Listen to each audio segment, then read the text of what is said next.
Friends, welcome back to my channel Simnas food world. അപ്പോൾ ഇന്ന് ഞാൻ വന്നിട്ടുള്ളത് നമുക്ക് ബിസ്ക്കറ്റ് വെച്ചിട്ട് വളരെ എളുപ്പത്തിൽ വീട്ടിൽ റെഡിയാക്കി എടുക്കാൻ പറ്റിയ നല്ലൊരു കേക്കിൻ്റെ റെസിപ്പി ആയിട്ടാണ് കേട്ടോ. അപ്പോൾ ഈ ഒരു കേക്ക് റെഡിയാക്കാൻ വേണ്ടിയിട്ട് നമുക്ക് ആകെ 3 ചേരുവകളുടെ ആവശ്യം മാത്രമേ ഉള്ളൂ.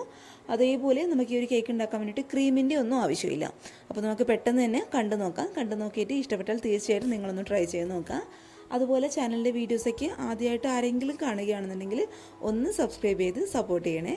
അപ്പോൾ നമുക്ക് പെട്ടെന്ന് തന്നെ ഈ ഒരു റെസിപ്പി എങ്ങനെ തയ്യാറാക്കും നോക്കാം. അപ്പോൾ ഈ ഒരു കേക്ക് റെഡിയാക്കാൻ വേണ്ടിയിട്ട് ഓറിയോ ബിസ്ക്കറ്റിൻ്റെ ഇതുപോലുള്ള 2 ചെറിയ പാക്കറ്റും അതേപോലെ ഇതുപോലുള്ള ഒരു വലിയ പാക്കറ്റാണ് കേട്ടോ ഞാൻ എടുത്തിട്ടുള്ളത്. അപ്പോൾ ഈ ഒരു പാക്കറ്റിൽ ആകെ മൊത്തം 22 ബിസ്ക്കറ്റായിരുന്നു ഉണ്ടായിരുന്നത്. അപ്പോൾ ചെറിയ പാക്കറ്റിലത് വാനില ഫ്ലേവറും അതേപോലെ വലിയ പാക്കറ്റിലത് ചോക്ലേറ്റ് ഫ്ലേവറാണ് ഞാൻ എടുത്തിട്ടുള്ളത്. ഞാനിപ്പോൾ മിക്സായിട്ട് എടുത്തതേ ഉള്ളൂ. അപ്പോൾ അങ്ങനെ എടുക്കണമെന്ന് ഒരു നിർബന്ധമില്ല. നിങ്ങൾക്ക് വേണമെന്നുണ്ടെങ്കിൽ ഒന്നെങ്കിൽ ചോക്ലേറ്റിൻ്റെ ഫ്ലേവർ കംപ്ലീറ്റ് ആയിട്ട് എടുക്കാം, അല്ലാന്നുണ്ടെങ്കിൽ വാനിലയുടെ ഫ്ലേവർ എടുക്കാം. ഇനി ഈ ഒരു ബിസ്ക്കറ്റ് കംപ്ലീറ്റ് ആയിട്ട് നമുക്കൊരു പാത്രത്തിലോട്ട് അങ്ങോട്ട് മാറ്റി കൊടുക്കാം.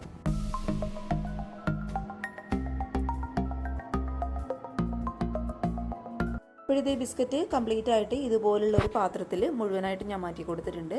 അപ്പോൾ ഞാൻ നേരത്തെ പറഞ്ഞ പോലെ ഇത് മൊത്തത്തിൽ 22 ബിസ്ക്കറ്റ് ഉണ്ട് കേട്ടോ. ഈ ഒരു ബിസ്ക്കറ്റിൽ നിന്നും ഇതിൻ്റെ ക്രീം നമുക്ക് മറ്റൊരു പാത്രത്തിലോട്ട് അങ്ങോട്ട് മാറ്റി കൊടുക്കാം.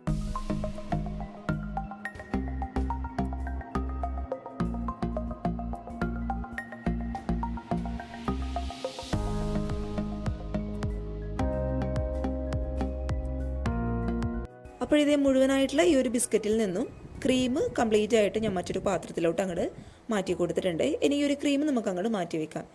ഇനി ഈ ഒരു ബിസ്ക്കറ്റ് മുഴുവനും നമുക്ക് ഒരു മിക്സിയുടെ നന്നായിട്ട് ക്ലീനായിട്ട് കിടക്കുന്ന ഒരു മിക്സിയുടെ ജാറിലിട്ടിട്ട് നന്നായിട്ടൊന്ന് പൊടിച്ചെടുക്കണം.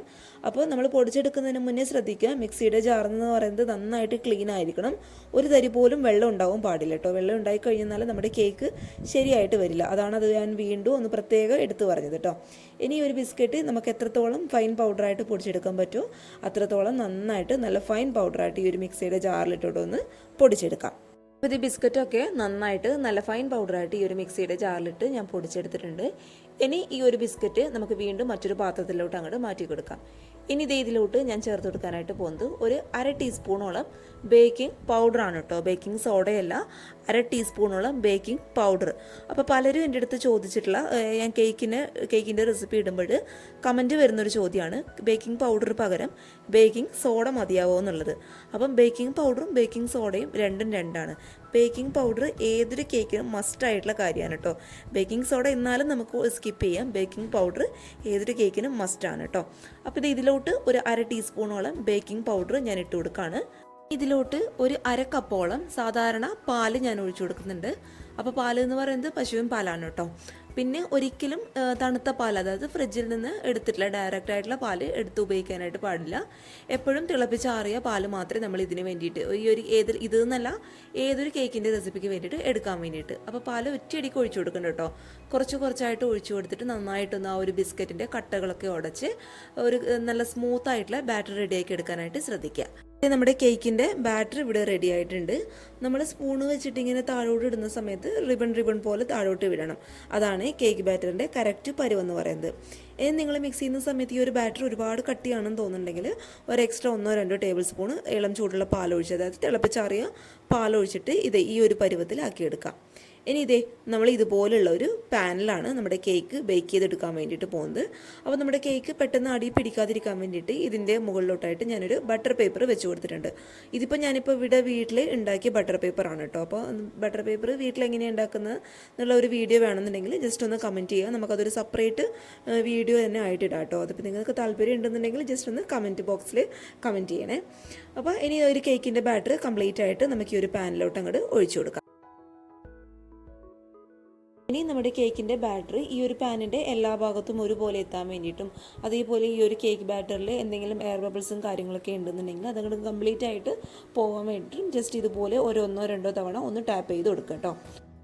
ഇനി നമുക്ക് കേക്ക് ബേക്ക് ചെയ്തെടുക്കാനായിട്ട് തുടങ്ങാം. അതിനായിട്ട് സ്റ്റൗവിൽ ഇതുപോലുള്ളൊരു പാന് അടിയിൽ വെച്ച് കൊടുത്തതിന് ശേഷം ഇത് 5 മിനിറ്റ് ഹൈ ഫ്ലെയിമിൽ നന്നായിട്ടൊന്ന് ചൂടാക്കി എടുക്കുക. ഈ ഒരു പാനിൽ നിന്നും കറക്റ്റ് പുക വരണം കേട്ടോ. അതിനുശേഷം ഇതിൻ്റെ മുകളിലോട്ടായിട്ട് നമ്മൾ നേരത്തെ കേക്കിൻ്റെ ബാറ്റർ ഒഴിച്ച് വെച്ച ഈ ഒരു പാന് വെച്ച് കൊടുക്കുക. ഡയറക്റ്റായിട്ട് നമ്മൾ ഈ ഒരു സ്റ്റൗവിൽ വെച്ച് കൊടുക്കുകയെന്നുണ്ടെങ്കിൽ കേക്ക് പെട്ടെന്ന് കരിഞ്ഞു പോകാനുള്ള ചാൻസ് ഉണ്ട്. അതുകൊണ്ടാണ് ഈ ഒരു പാനിൻ്റെ മുകളിലോട്ടായിട്ട് നമ്മുടെ ഈ ഒരു കേക്ക് പാന് വെച്ച് കൊടുക്കുന്നത് കേട്ടോ. എന്നിട്ടിത് അടച്ച് വെച്ച് ഏറ്റവും ലോ ഫ്ലെയിമിൽ കറക്റ്റ് ഒരു 5 അല്ലെന്നുണ്ടെങ്കിൽ ഒരു 6-7 മിനിറ്റ് അത്രയും എടുക്കും കേട്ടോ. ഇടയ്ക്കിടയ്ക്ക് ഒന്ന് തുറന്ന് നോക്കിയാൽ മതി. നമുക്ക് കേക്ക് ആയി കഴിഞ്ഞാൽ പെട്ടെന്ന് ഈ ഒരു പാൻ ഞങ്ങളുടെ അടുത്ത് മാറ്റി കൊടുക്കണം. അതിന് വേണ്ടിയിട്ട് ഒരു 5 മിനിറ്റ് ഒന്ന് വയ്ക്കുക. അതിനുശേഷം ഒന്ന് ജസ്റ്റ് ഒന്ന് ഓപ്പൺ ചെയ്ത് നോക്കുക. ആയില്ല എന്നുണ്ടെങ്കിൽ ഒരു 2 മിനിറ്റും കൂടെ ഒന്ന് എക്സ്ട്രാ വെച്ച് കൊടുക്കാം. അപ്പോൾ നമുക്ക് ആദ്യം ഈ ഒരു കേക്ക് ഒന്ന് ബേക്ക് ചെയ്തെടുക്കാം. അപ്പോൾ ഇതേ നമ്മുടെ കേക്കൊക്കെ ഒരു 5-6 മിനിറ്റ് കൊണ്ട് നന്നായിട്ട് ബേക്കായിട്ട് വന്നിട്ടുണ്ട്. ഇനി ഇതുപോലുള്ളൊരു ഈർക്കിളോ എന്തെങ്കിലും അല്ലാന്നുണ്ടെങ്കിൽ സ്ക്വയറോ അല്ലെങ്കിൽ ഒരു ടൂത്ത് പിക്കോ വെച്ചിട്ട് കേക്കിൻ്റെ സെൻറ്റർ ഭാഗം ജസ്റ്റ് ഒന്ന് കുത്തി നോക്കുക. അത് ക്ലിയർ ആയിട്ട് വന്നിട്ടുണ്ടെന്നുണ്ടെങ്കിൽ കേക്കിൻ്റെ ഉള്ളൊക്കെ നന്നായിട്ട് വെന്ത് കേക്ക് നന്നായിട്ട് ബേക്ക് ആയിട്ടുണ്ടെന്ന് കേട്ടോ അർത്ഥം. ഇനി ഇത് പതുക്കെ ഒന്ന് തിരിച്ചിട്ട് കൊടുത്തതിന് ശേഷം ഇതിൻ്റെ ഒരു ബട്ടർ പേപ്പർ നമുക്ക് ഒന്ന് റിമൂവ് ചെയ്ത് കളയാം. പതുക്കെയെന്ന് ഞാൻ പ്രത്യേകം എടുത്ത് പറയാനുള്ള കാരണം നമ്മൾ ഈ ബിസ്ക്കറ്റ് വെച്ചിട്ട് ചെയ്യുന്ന കേക്ക് ഭയങ്കരമായിട്ട് സോഫ്റ്റ് ആയിരിക്കും. നമ്മൾ മറിച്ചിട്ട് കൊടുത്ത് ബട്ടർ പേപ്പറൊക്കെ റിമൂവ് ചെയ്യുന്ന സമയത്ത് ഇത് പൊട്ടിപ്പോകാനുള്ള ചാൻസ് ഉണ്ട് കേട്ടോ. അതൊന്ന് ശ്രദ്ധിച്ചേക്കുക പ്രത്യേകം. പൊട്ടിപ്പോയി കഴിഞ്ഞാൽ പിന്നെ നമുക്ക് ഈ ഒരു ക്രീമൊക്കെ തേച്ച് കൊടുക്കാനായിട്ട് ബുദ്ധിമുട്ടായിരിക്കും. അതുകൊണ്ടാണ് അത് പ്രത്യേകം ഞാനൊന്ന് എടുത്ത് പറഞ്ഞത്. ഇനി ഒരു കേക്ക് ഒന്ന് ചൂടാറി കഴിഞ്ഞാൽ നമുക്ക് ഫ്രിഡ്ജിൻ്റെ നോർമൽ റാക്കിൽ വെച്ചിട്ട് ഒരു 15 അല്ലാന്നുണ്ടെങ്കിൽ ഒരു 20 മിനിറ്റ് നന്നായിട്ടൊന്ന് തണുപ്പിച്ചെടുക്കാം. അപ്പോൾ ആ ഒരു സമയം കൊണ്ട് നമുക്ക് ഈ ഒരു കേക്കിന് ആവശ്യമായിട്ടുള്ള ക്രീം ഒന്ന് റെഡിയാക്കി എടുക്കണം. അതിന് വേണ്ടിയിട്ട് ഇതേ നമ്മൾ നേരത്തെ ബിസ്ക്കറ്റിൽ നിന്നും മാറ്റി വെച്ചിട്ടുള്ള ക്രീം ഞാൻ മുഴുവനായിട്ട് ഒരു പാത്രത്തിലോട്ട് മാറ്റി കൊടുത്തിട്ടുണ്ട്. ഇനി അതിലോട്ട് ഒരു 2 ടീസ്പൂണോളം ഇളം ചൂടുള്ള പാല് ഞാൻ ഒഴിച്ചു കൊടുക്കുകയാണ്. എന്നിട്ട് ഈ ഒരു ക്രീം ഇതുപോലുള്ള ഒരു സ്പൂണോ അല്ലാന്നുണ്ടെങ്കിൽ ഫോർക്കോ വിസ്കോ വെച്ചിട്ട് നന്നായിട്ടൊന്ന് ബീറ്റ് ചെയ്ത് കൊടുക്കട്ടെ. ഈ ഒരു ക്രീം നന്നായിട്ടൊന്ന് എന്താ പറയുക നല്ല ക്രീമി ആയിട്ട് വരും. ആ ഒരു പരുവത്തുനിന്ന് വരെ നന്നായിട്ടൊന്ന് ബീറ്റ് ചെയ്ത് കൊടുക്കുക. പിന്നെ ക്രീമിൽ വേണമെന്നുണ്ടെങ്കിൽ നിങ്ങൾക്ക് എന്തെങ്കിലും എസൻസ്, അതായത് പൈനാപ്പിൾ എസൻസോ അല്ലാന്നുണ്ടെങ്കിൽ വാനില എസൻസോ ചേർത്ത് കൊടുക്കുക കേട്ടോ. അതേപോലെ നിങ്ങൾ വാനില ഫ്ലേവറാണ് മുഴുവനായിട്ട് എടുക്കുന്നുണ്ടെങ്കിൽ നിങ്ങൾക്ക് വൈറ്റ് ക്രീം കിട്ടും. അല്ലാന്നുണ്ടെങ്കിൽ മുഴുവനായിട്ടുള്ള ചോക്ലേറ്റ് ക്രീമാണ് എടുക്കുന്നതെങ്കിൽ, ചോക്ലേറ്റ് ഫ്ലേവറിലെ ബിസ്ക്കറ്റാണ് എടുക്കുന്നതെങ്കിൽ ഇതിനേക്കാളും ഒന്നും കൂടി ഡാർക്കായിട്ടുള്ള ക്രീമാട്ടോ നിങ്ങൾക്ക് കിട്ടുക. അപ്പോൾ ഇതാദ്യം നമുക്കൊന്ന് അടിച്ചെടുക്കാം.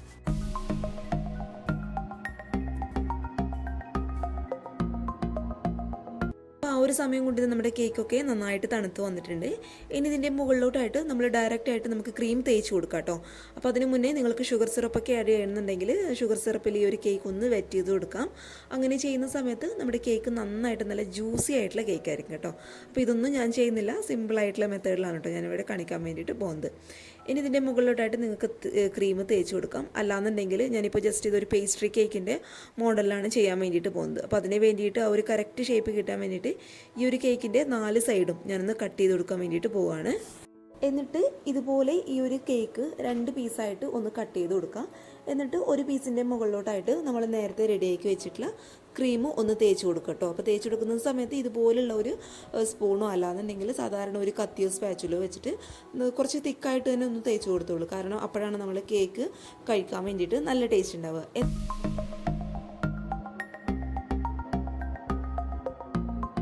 ഇനി ഇതിൻ്റെ മുകളിലോട്ടായിട്ട് നമ്മൾ നേരത്തെ കട്ട് ചെയ്ത് മാറ്റി വെച്ച മറ്റേ ലെയർ പീസും കൂടി വെച്ച് കൊടുക്കുക. എന്നിട്ട് വീണ്ടും നമുക്ക് ക്രീം നന്നായിട്ടൊന്ന് തേച്ച് കൊടുക്കാം.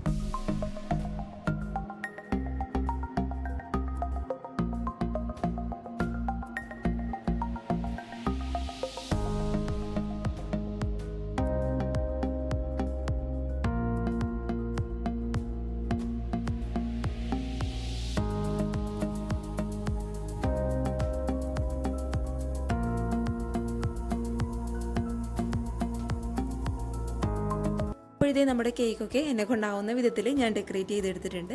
അപ്പോൾ ബാക്കിയുള്ള ക്രീം വെച്ചിട്ട് ക്രീം ഞാൻ പൈപ്പിംഗ് ബാഗിലോട്ട് മാറ്റി കൊടുത്തിട്ടാണ് കേട്ടോ ഈ ഒരു ഡിസൈൻ ചെയ്തിട്ടുള്ളത്. അപ്പോൾ ഡെക്കറേഷനൊക്കെ നിങ്ങളുടെ ഇഷ്ടത്തിനനുസരിച്ച് ചെയ്യുക. ഇനി ഒരു കേക്ക് ഒരു 10 മിനിറ്റ് ഒന്ന് ഫ്രിഡ്ജിൻ്റെ നോർമൽ റാക്കിലൊക്കെ വെച്ചിട്ട് തണുപ്പിച്ച് കഴിക്കുകയാണെന്നുണ്ടെങ്കിൽ നല്ല ടേസ്റ്റ് ആയിരിക്കും. അപ്പോൾ എല്ലാവരും ഒന്ന് ട്രൈ ചെയ്ത് നോക്കുക. നല്ല ടേസ്റ്റ് ആയിരുന്നു കഴിക്കാൻ വേണ്ടിയിട്ട്. പ്രത്യേകിച്ച് കുഞ്ഞുങ്ങൾക്കൊക്കെ തീർച്ചയായിട്ടും ഇഷ്ടപ്പെടുന്ന നല്ലൊരു കേക്കിൻ്റെ റെസിപ്പിയാണ്.